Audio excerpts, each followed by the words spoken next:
السلام عليكم ورحمة الله وبركاته. نحمده ونصلي على رسوله الكريم أما بعد. فأعوذ بالله من الشيطان الرجيم. بسم الله الرحمن الرحيم. قد أفلح من تزكى. صدق الله العظيم. وقال النبي صلى الله عليه وسلم: ألا إن في الجسد لمضغة إذا صلحت صلح الجسد كله وإذا فسدت فسد الجسد كله ألا وهي القلب أو كما قال النبي صلى الله عليه وسلم. ইসলামী শিক্ষার online platform তারশিদ একাডেমির সৌজন্যে ও আয়োজনে আজকের বিষয়ভিত্তিক লাইভ অনুষ্ঠানের দূরে এবং কাছে যে যেখান থেকেই দেখছেন এবং শুনছেন সকলকে আমার পক্ষ থেকে এবং তারশিদ একাডেমির পক্ষ থেকে অভিনন্দন এবং মোবারকবাদ জানাচ্ছি। তারশিদ একাডেমি ইসলামী শিক্ষার একটি অনলাইন প্ল্যাটফর্ম, একটি বিস্তৃত প্ল্যাটফর্ম, যেখানে শিশু থেকে শুরু করে বয়স্ক মানুষ সবার জন্যই কোরআন থেকে শুরু করে এলমের বিভিন্ন রকম এলমে দ্বীনের বিভিন্ন রকম কোর্স সেখানে পড়ানো হয়, শেখানো হয়। এরকম একটি প্ল্যাটফর্মের সাথে মাধ্যমে সম্মানিত দর্শক শ্রোতার সাথে সংযুক্ত হতে পেরে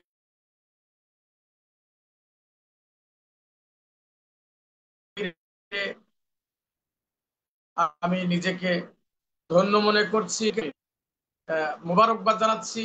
এবং আজকে নির্ধারিত টপিক, নির্ধারিত বিষয় সম্পর্কে আপনারা আগে অবগত আছেন, পূর্বেই ঘোষণা করা হয়েছে। সেটা হলো আত্মশুদ্ধির নববী পদ্ধতি। সম্মানিত দর্শক শ্রোতা, আত্মশুদ্ধি প্রতিটি মানুষের জন্য একটি অপরিহার্য বিষয়। আত্মশুদ্ধি ছাড়া একটি মানুষ পরিপূর্ণ হতে পারে না। আত্মশুদ্ধি ছাড়া একটি মানুষ ভালো মানুষে রূপান্তরিত হতে পারে না।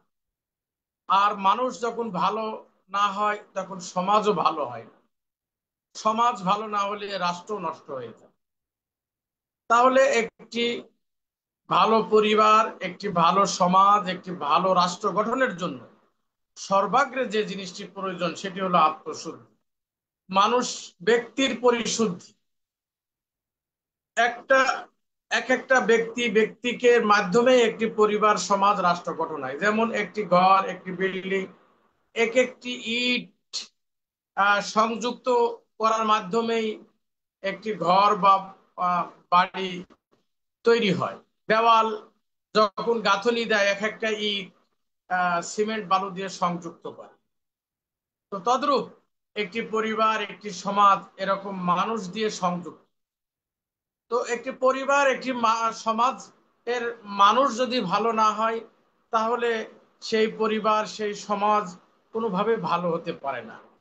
আর সমাজ ভালো না হলে, পরিবার ভালো না হলে রাষ্ট্র ভালো হতে পারে।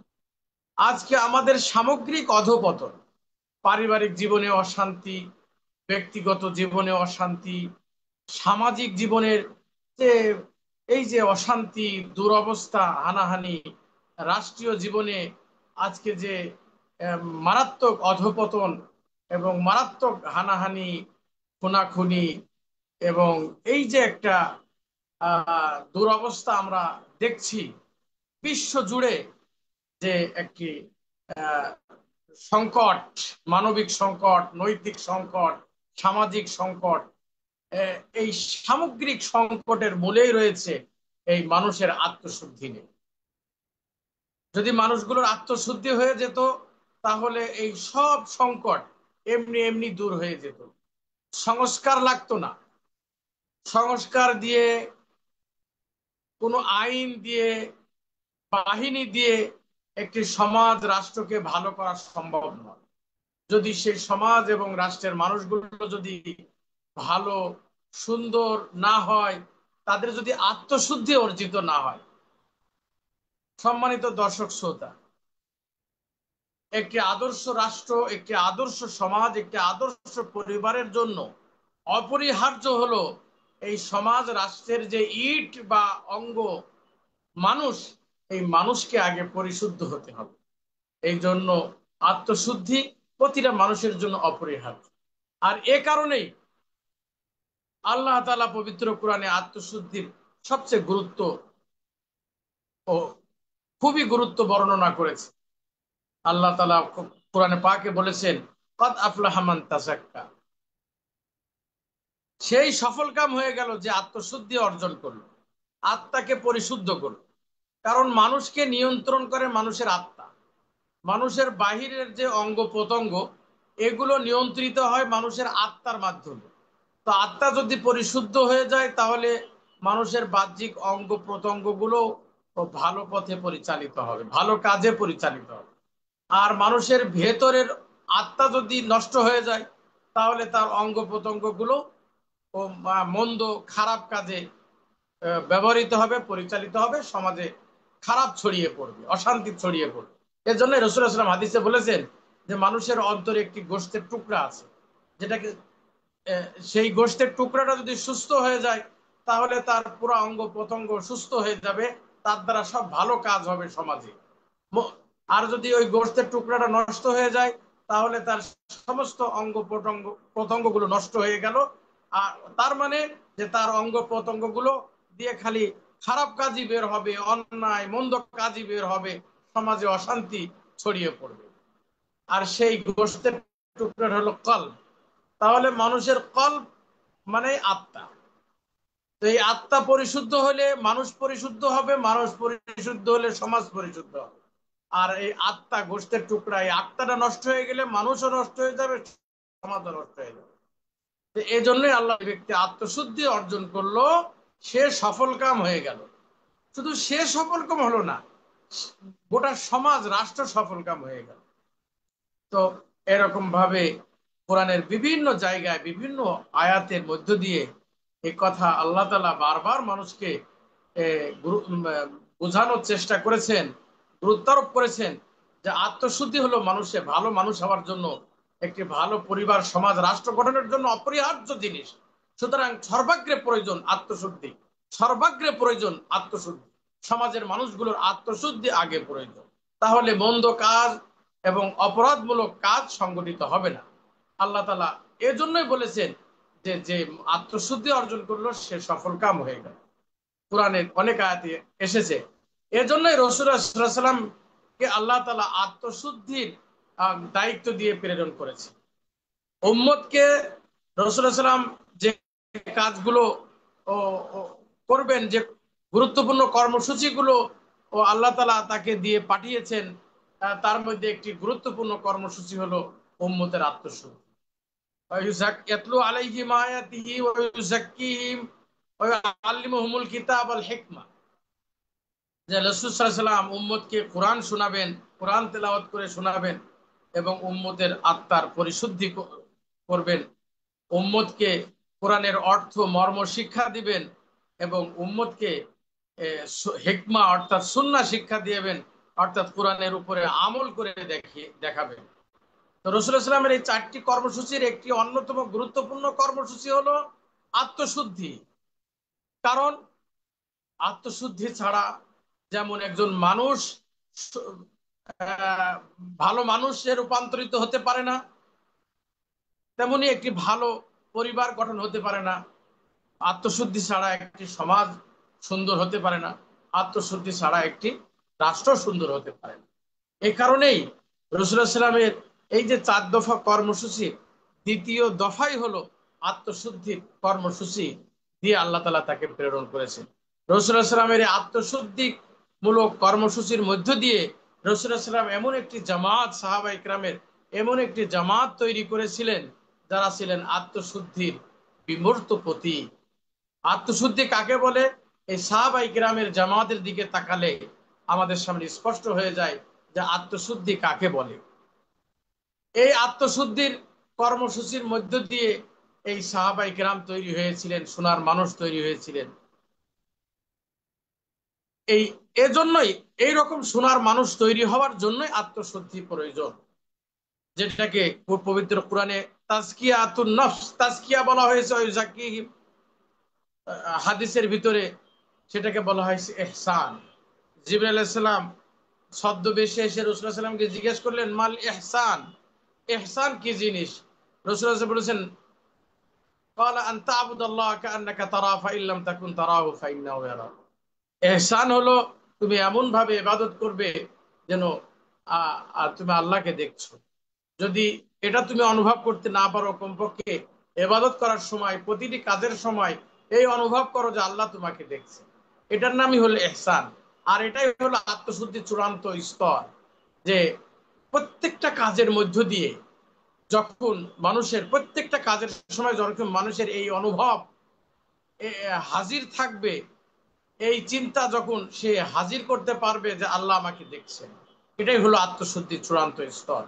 এই এইরকম মানুষই তৈরি করাই হলো আত্মশুদ্ধির মূল কথা, যে একটি মানুষ এমন ভাবে তৈরি হবে যেন সে প্রতিটা কর্ম, প্রতিটা কাজ, শুধু ইবাদতই না, তার জীবনের প্রতিটা কাজ কর্মের সময় সে যেন ভাব আহ, ভাবতে পারে, তার সামনে যেন এই ভাবনা এসে হাজির হয়েছে আল্লাহ আমাকে দেখছে। এটাই হলো আত্মশুদ্ধির মূল কথা, চূড়ান্ত কথা। তো হাদিসে আত্মশুদ্ধির পরিভাষা হিসাবে এহসান শব্দ ব্যবহার করা হয়েছে। কোরআনে তাজকিয়া, হাদিসে এহসান। এই তাজকিয়া এবং এহসানই হলো আত্মশুদ্ধির পরিভাষা। ওলামাই কিরাম এটাকে বলছে ফিকহুল বাতিন। যেরকম আমাদের জন্য একটা ফিকহু জাহের আছে, যেটার মাধ্যমে আমরা নামাজ, রোজা, হজ, যাকাত, অন্যান্য আমলগুলো আমরা করি, যেটাকে ফিকহে ইসলামী বলে, এটাকে বলে ফিকহু জাহের। ঠিক অন্তরকে পরিশুদ্ধ করার জন্য একটা ফিকহ রয়েছে, সেটাকে বলা হয় ফিকহুল বাতিন। যেটাকে তাজকিয়া বলা হয় সেটাকেই ফিকহুল বাতিন বলা হয়, সেটাকেই ইহসান বলা হয়। ইহসান হলো তাজকিয়া বা আত্মশুদ্ধির চূড়ান্ত স্তর। উলামায়ে কেরাম এটার নাম দিয়েছেন তাসাউফ। তো যে জিনিস তাজকিয়া, সে জিনিস ইহসান, সেই জিনিসই ফিকহুল বাতিন, একই জিনিস হলো তাসাউফ। তো এই এই শাস্ত্রকেই বলা হয় ইলমুত তাজকিয়া ওয়াল ইহসান বা ইলমুত তাসাউফ। এই শাস্ত্রের উদ্দেশ্য হলো যে ভালো মানুষ বানানো, এবং মানুষ যেন প্রতিটা কাজ এবং কর্মের মধ্য দিয়ে আল্লাহকে হাজির মনে করতে পারে, এই এই স্তরে উন্নীত করাই হলো এই শাস্ত্রের মূল কথা। কিভাবে এই এই এই স্তরে মানুষ উন্নতি করবে, এর কিছু পদ্ধতি, নববী পদ্ধতি আছে। রাসূলুল্লাহ সাল্লাল্লাহু আলাইহি ওয়াসাল্লাম তাজকিয়ার জন্য দুটো সিস্টেমের কথা বলেছেন। একটি হলো তাখলিয়া, আর একটি হলো তাহলিয়া। তাখলিয়া মানে খালি করা। কিছু জিনিস আছে অন্তরে যেগুলো খালি করে দিতে হবে, অন্তর থেকে সেগুলো উপড়ে ফেলতে হবে, সেগুলো দূর করে দিতে হবে। আর একটি হলো তাহলিয়া, আর কিছু জিনিস আছে সেই জায়গায় রিপ্লেস করতে হবে। অন্তরে সেই জায়গা, সেই জিনিসগুলো অন্তরে ঢুকিয়ে দিতে হবে, বা সেই জিনিসগুলো দ্বারা সুসজ্জিত হতে হবে। তাহলে একটা হলো তাখলিয়া আর একটা হলো তাহলিয়া। এটা হলো তাজকিয়াতুন নফসের নববী পদ্ধতি। তাখলিয়া হলো কিছু জিনিস থেকে অন্তরকে খালি করতে হবে। অন্তর সেগুলো হলো যেমন ইমান আকিদা, তার মধ্যে এক নম্বর হলো ইমান আকিদা সহি করতে হবে। একজন মানুষের আত্মশুদ্ধির জন্য প্রথম কাজ হলো তার ইমান এবং আকিদা সহি করতে হবে। আহলুস সুন্নাহ ওয়াল জামাতের যে আকিদা, সেই আকিদা তাকে শিখতে হবে এবং সেই আকিদা তাকে লালন করতে হবে। বাতিল আকিদা থেকে তাকে দূরে থাকতে হবে। এই জন্য ইমান এবং আকিদাকে সহি করতে হবে সর্বপ্রথম আগে। ইমানের যে আরকান আছে, ইমানের যে শরায়েত আছে, ইমানের যে আহ, আহ, বিভাগ আছে, হ্যাঁ, ইমানের যে শাখা প্রশাখাগুলো আছে, সেগুলো নিজের মধ্যে আনতে হবে। এক নম্বর কাজ। ইমান এবং আকিদাকে সহি করতে হবে। দুই নম্বর কাজ হলো ইমান বিধ্বংসী বিষয় থেকে দূরে থাকতে হবে। যে নাওয়াকিজুল ইমান, ইমান বিধ্বংসী যে সমস্ত বিষয় আছে, হ্যাঁ, কুফুরি, শিরক, বিদআত, এগুলো থেকে দূরে থাকতে হবে। আজকে দুঃখের বিষয়, আমাদের অজান্তেই আকসার মুসলিম এরকম ইমান বিধ্বংসী জিনিসের মধ্যে আহ, আহ, ঢুকে আছে। কেউ বুঝে কেউ না বুঝে। আজকে আমরা গণতন্ত্র বলি, সমাজতন্ত্র বলি, এবং পশ্চিমা যত মতবাদ আছে, হ্যাঁ, যে সমস্ত দর্শন, চিন্তা দর্শন, মতবাদগুলো আমাদের সমাজে প্রচলিত আছে, যেগুলো পশ্চিমা ইউরোপ থেকে আমাদের মুসলিম সমাজে এসেছে, এই দর্শন, চিন্তা দর্শনগুলো, এগুলো সব ইমান বিরোধী জিনিস, এগুলো সব ইমান বিধ্বংসী জিনিস। নারীবাদ বলেন, বিশ্বায়ন বলেন, সোশ্যালিজম, পুঁজিবাদ বলেন, সমাজতন্ত্র বলেন, কমিউনিজম বলেন, গণতন্ত্র বলেন, এই ধরনের যত, ফরয়েডিজম বলেন, হ্যাঁ, বিবর্তনবাদ বলেন, এই ধরনের যত, নারীবাদ বলেন, এ ধরনের যত ইজম এবং মতবাদ আছে, এগুলো সব ইমান বিধ্বংসী জিনিস। এগুলো থেকে নিজে অন্তরকে খালি করতে হবে। তাহলে একদিকে ইমানের বিষয়গুলো ভেতরে আনতে হবে, সহি ইমান এবং আকিদা। আরেকদিকে ইমানকে নষ্ট করে এমন সব জিনিস থেকে আমাদেরকে দূরে থাকতে হবে।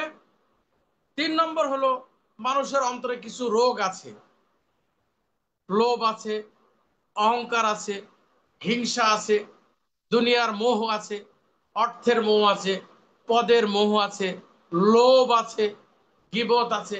এ ধরনের মৌলিক 10টি রোগ আছে অন্তর এ। এই 10টি রোগের চিকিৎসা করতে হবে। এই 10টি রোগ, এগুলো অন্তর থেকে বের করে দিতে হবে। এছাড়া কিছু মন্দ স্বভাব আছে, সেই মন্দ স্বভাবগুলো, যেটাকে বলে আখলাকে রজিলা, খারাপ চরিত্র, খারাপ অভ্যাস, দুশ্চরিত্র বলেন, খারাপ চরিত্র বলেন, মন্দ স্বভাব বলেন, আখলাকে রজিলা, এগুলো থেকে অন্তরকে খালি করতে হবে। মৌলিকভাবে ইমান আকিদা সহি করতে হবে। ইমান বিধ্বংসী যত বিষয় আছে, ইমানকে নষ্ট করে, দুর্বল করে, এই সমস্ত বিষয়গুলো থেকে আমাদের অন্তরকে খালি করতে হবে।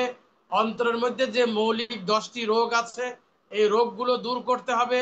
যে মন্দ স্বভাব, মন্দ আচরণ, মন্দ চরিত্র, খারাপ চরিত্র যেগুলো আছে, এগুলো ও থেকে আমাদের পবিত্র হতে হবে। এগুলোকে বলা হয় তাখলিয়া, মানে এগুলো থেকে অন্তরকে খালি করতে হবে। বিস্তারিত ব্যাখ্যা বিশ্লেষণে যাওয়ার সুযোগ নেই, আমরা স্বল্প সময়ের জন্য লাইভে এসেছি। আমি শুধু মৌলিক পয়েন্টগুলো আপনাদের সামনে তুলে ধরছি। আত্মশুদ্ধির নববী পদ্ধতি, তাহলে একটি হলো আত্মশুদ্ধির নববী পদ্ধতির, একটি হলো তাখলিয়া। তো তাখলিয়ার মূল পয়েন্টগুলো বলেছি, কি কি বিষয় থেকে আমাদের অন্তর্গুলোতে খালি করতে হবে। এরপরে আরেকটি হলো তাহলিয়া, যে অন্তরকে সুসজ্জিত করতে হবে। ওই জায়গায় অন্তরকে ওই সমস্ত জিনিস থেকে খালি করে ওই জায়গায় রিপ্লেস করতে হবে। তার মধ্যে 1 নম্বর হলো ইবাদত। ইবাদতের মধ্যে ফরজ ইবাদত আছে, সুন্নত ইবাদত আছে, নফল ইবাদত আছে। এই এই ইবাদত গুলো দ্বারা আমাদের অন্তরকে রিপ্লেস করতে হবে। অন্তরকে ওগুলো থেকে খালি করলাম, খালি করে এই ইবাদত দ্বারা অন্তরে রিপ্লেস করতে হবে।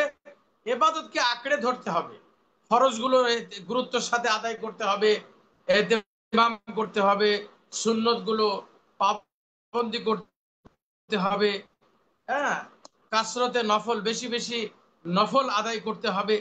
এর সাথে আছে কোরআন তেলাওয়াত করতে হবে, দৈনন্দিন কিছু কিছু কিছু কোরআন তেলাওয়াতের অভ্যাস গড়ে তুলতে হবে। প্রতিদিন বিকাল কিছু জিকির করতে হবে, প্রতিদিন তওবা করতে হবে। এই জিনিসগুলো হলো আত্মশুদ্ধির জন্য, এগুলো জরুরি জিনিস। তাহলে ইবাদত, হ্যাঁ, ইবাদতের মধ্যে ফরজ, হ্যাঁ, ওয়াজিব, সুন্নত হবে, এগুলো ঠিকমতো আদায় করতে হবে। এরপরে কোরআন তেলাওয়াত করতে হবে, কোরআনকে বোঝার চেষ্টা করতে হবে। কোরআনের যে হকগুলো আছে, 5টা হক আছে, কোরআনের উপর ঈমান আনা, বিশুদ্ধভাবে কোরআন তেলাওয়াত শেখা, কোরআনের অর্থ ও মর্ম ও জানার চেষ্টা করা, কোরআনের বিধানের উপর আমল করা, কোরআনের তাবলীগ করা, কোরআনকে প্রচার প্রসার করা, কোরআনকে রাষ্ট্রে, সমাজে প্রতিষ্ঠিত করার জন্য চেষ্টা সংগ্রাম করা, এগুলো কোরআনের হক। কোরআনের হকগুলো আমাদের আদায় করতে হবে। একটি নির্দিষ্ট সময় জিকির করতে হবে, জিকির দ্বারা গুনাহ থেকে বাঁচা সহজ হয় এবং আত্মশুদ্ধির জন্য অন্তর প্রস্তুত হয়। তো বেশি বেশি জিকির করা, তওবা ইস্তেগফার করা, তারপরে মুহাসাবা, এগুলো হলো আত্মশুদ্ধির জন্য জরুরি বিষয়। আত্মশুদ্ধির কিছু রোকন আছে, এগুলো কিভাবে অর্জিত হবে? এই এই যে কিছু জিনিস আছে যেটা আমি বললাম, যে জিনিসগুলো থেকে আমার অন্তরকে খালি করতে হবে, যেটাকে তাখলিয়া বলে, এবং কিছু জিনিস আছে সেখানে রিপ্লেস করতে হবে। তো এই যে খালি করা এবং এবং এই জিনিস এবং রিপ্লেস করা বা ওই জিনিসগুলো দ্বারা সুসজ্জিত হওয়া, এটা কিভাবে সম্ভব? এগুলো অর্জনের জন্য বর্জনীয় জিনিসগুলো বর্জন এবং অর্জনীয় জিনিসগুলো অর্জন করার জন্য সর্বপ্রথম কাজ হলো আমাদের ইলম অর্জন করতে হবে, ফরজ পরিমাণে ইলম শিখতে হবে।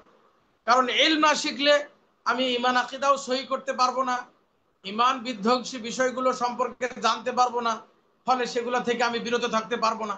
মন্দ স্বভাবগুলো ও আমি জানতে পারবো না, খারাপ আখলাক চরিত্রগুলো, ফলে সেগুলো থেকে বিরত থাকা সম্ভব হবে না। গুনাহ বর্জন করা, গুনাহ হারাম বিষয়গুলো সম্পর্কে আমি হালাল হারাম বিষয়গুলো জানতে পারবো না, ফলে আমি হারাম বিষয়গুলো থেকে দূরে থাকতে পারবো না। এই সব কিছুর জন্য প্রয়োজন হলো আগে ইলম অর্জন করা, ফরজ পরিমাণে ইলম অর্জন করা। এজন্যই হাদিসে রাসূলুল্লাহ সাল্লাল্লাহু আলাইহি ওয়াসাল্লাম বলেছেন, তালাবুল ইলমি ফারিদাতুন আলা কুল্লি মুসলিম, যে প্রত্যেকটা মুসলমানের উপরে প্রয়োজন পরিমাণ ইলম শিক্ষা ফরজ। কেন? কেন ফরজ করেছেন? এজন্য ফরজ করেছেন যে এই ফরজ পরিমাণ ইলম ছাড়া আত্মশুদ্ধি অর্জন করা সম্ভব নয়। এজন্য ইলম হলো খুবই জরুরি। এরপরে হলো আমাদের ইখলাস অর্জন করতে হবে।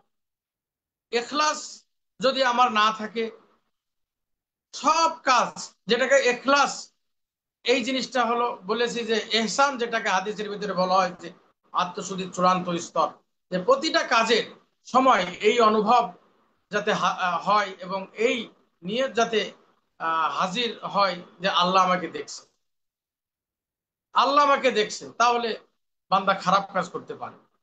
তো এই জন্য গুরুত্বপূর্ণ একটি বিষয় হলো ইখলাস, ইলম অর্জন করা এবং ইখলাস অর্জন করা। আরেকটি বিষয় হলো এগুলো কখন অর্জিত হবে, এর জন্য একজন গাইডলাইন দরকার, একজন শায়েখ দরকার। শায়েখ ছাড়া নিজে নিজে আত্মশুদ্ধি অর্জন করা যায়। যেমন আহ উস্তাদ ছাড়া যেমন ইলম অর্জন করা যায় না, জ্ঞান অর্জন করা যায় না, শিক্ষা অর্জন করা যায় না, ঠিক একজন পরিশুদ্ধ মানুষ হওয়ার জন্য, নিজেকে পরিশুদ্ধ করার জন্য একজন আল্লাহ বলা, একজন ভালো মানুষের সান্নিধ্য এবং তার গাইডলাইন প্রয়োজন। মেন্টর গাইডলাইন ছাড়া, গাইডেন্স ছাড়া আহ, একজন মানুষ সঠিক পথে পরিচালিত হতে পারে না। এজন্য আত্মশুদ্ধির জন্য অপরিহার্য হলো, গুরুত্বপূর্ণ বিষয় হলো একজন শায়েখের নির্দেশনা গ্রহণ করা।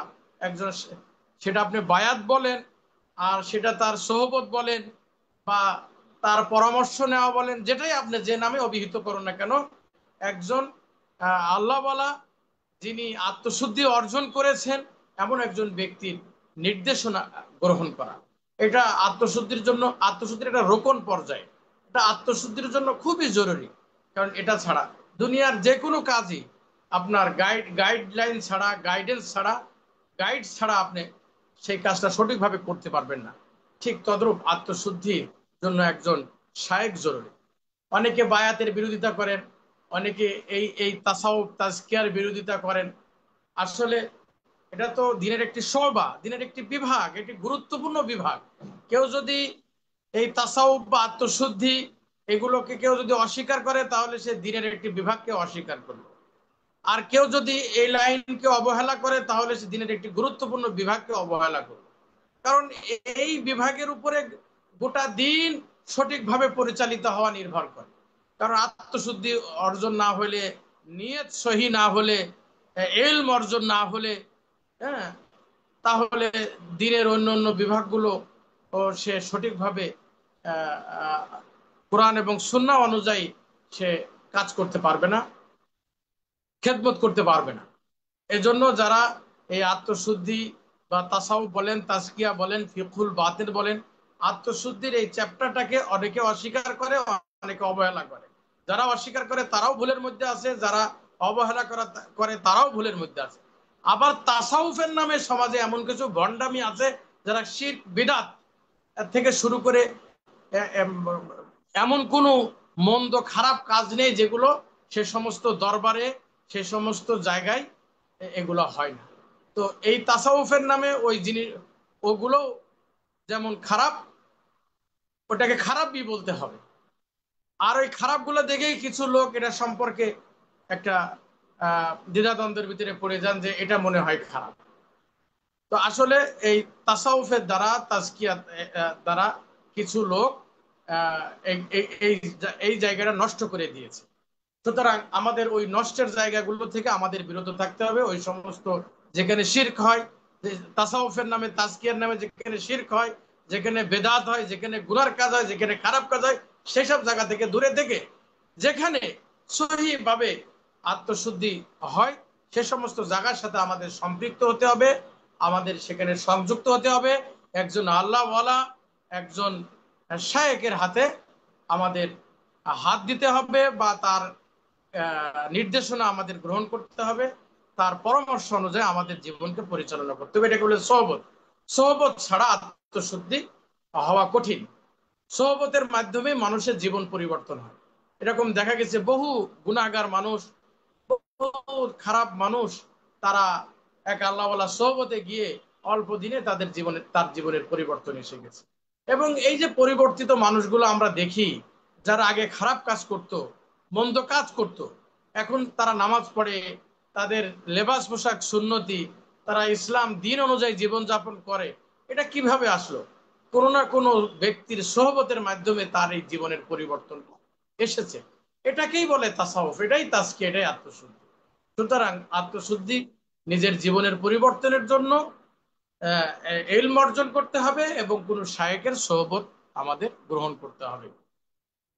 তাহলেই আমরা একটি নতুন জীবন লাভ অর্জন করব এবং আমরা একটা পরিশুদ্ধ মানুষ, একটি ভালো মানুষে আমরা, পরিপূর্ণ মানুষে আমরা রূপান্তরিত হতে পারবো।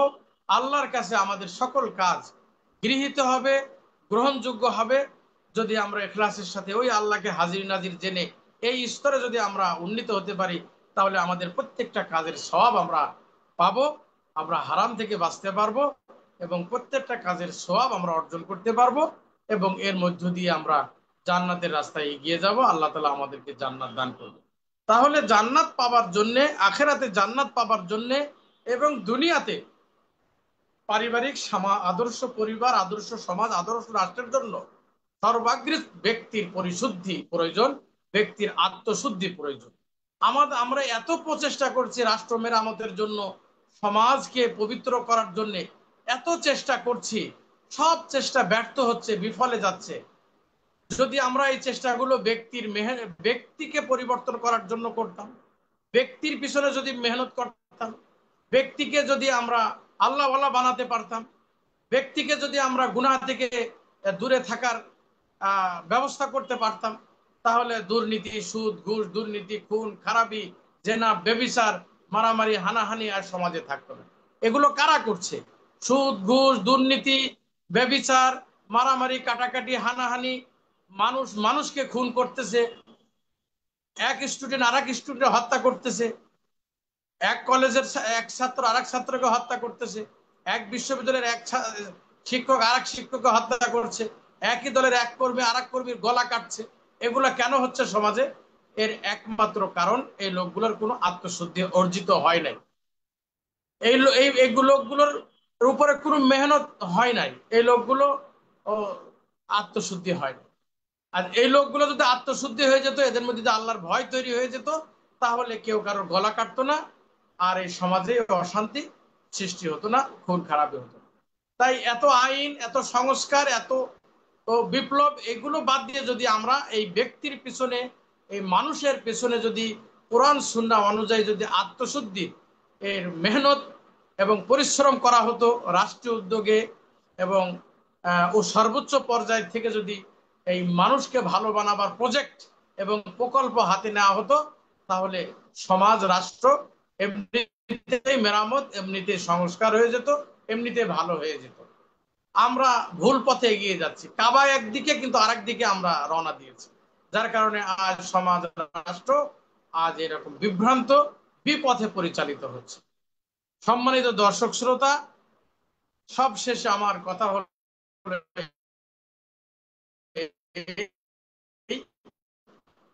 যে আত্মশুদ্ধি শুধু ব্যক্তির জন্য, আদর্শ সমাজ রাষ্ট্রের জন্য ও আত্মশুদ্ধি, ব্যক্তির আত্মশুদ্ধি প্রয়োজন। তাই আসুন আমরা প্রত্যেকেই নিজেকে শুদ্ধ করি, কোরআন এবং সুন্নাহর ছায়াতলে আসি, কোনো একজন শায়েখ আল্লাহ বলার সান্নিধ্য অর্জন করি, তার নির্দেশনা পরামর্শে আমরা আমাদের জীবনকে পরিচালনা করি, ফরজ পরিমাণ ইলম আমরা অর্জন করি, এবং আত্মশুদ্ধির যে নববী পদ্ধতি আছে এই পদ্ধতি ধরে আমরা যদি এগিয়ে যাই, তাহলে ইনশাআল্লাহ আমরা আল্লাহর কাছে যেমন গৃহীত হব, তেমনি দুনিয়াতেও আমরা কল্যাণ এবং শান্তি লাভ করব।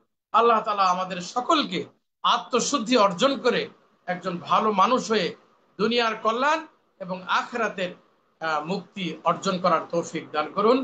আমিন। সর্বশেষ তারশিদ একাডেমির প্রতি কৃতজ্ঞতা এবং তাদেরকে আবারও একবার আমি অভিনন্দন, তাদেরকে আবারও একবার আমি ধন্যবাদ জানাচ্ছি যে তারা এমন একটি সুন্দর টপিক এবং বিষয় আমাকে নির্ধারণ করে দিয়েছেন এবং এর উপর আলোচনা করে দর্শক শ্রোতা এবং মানুষকে, এজন্য আমি তাদের প্রতি কৃতজ্ঞতা। তারশিদ একাডেমির এ ধরনের আরো অনেক আয়োজন আছে।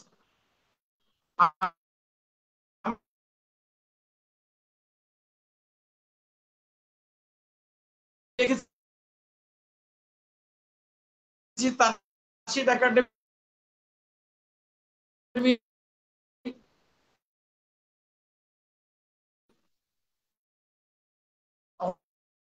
অনেক কোর্স আছে,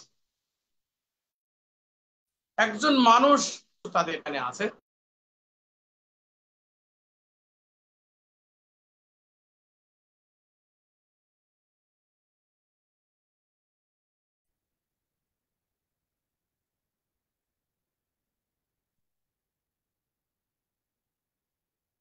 তো এখানে আমি আমার সংক্ষিপ্ত আলোচনা শেষ করে সকলের কাছে দোয়া চেয়ে বিদায় নিচ্ছি। আসসালামু আলাইকুম ওয়া রাহমাতুল্লাহি ওয়া বারাকাতুহু।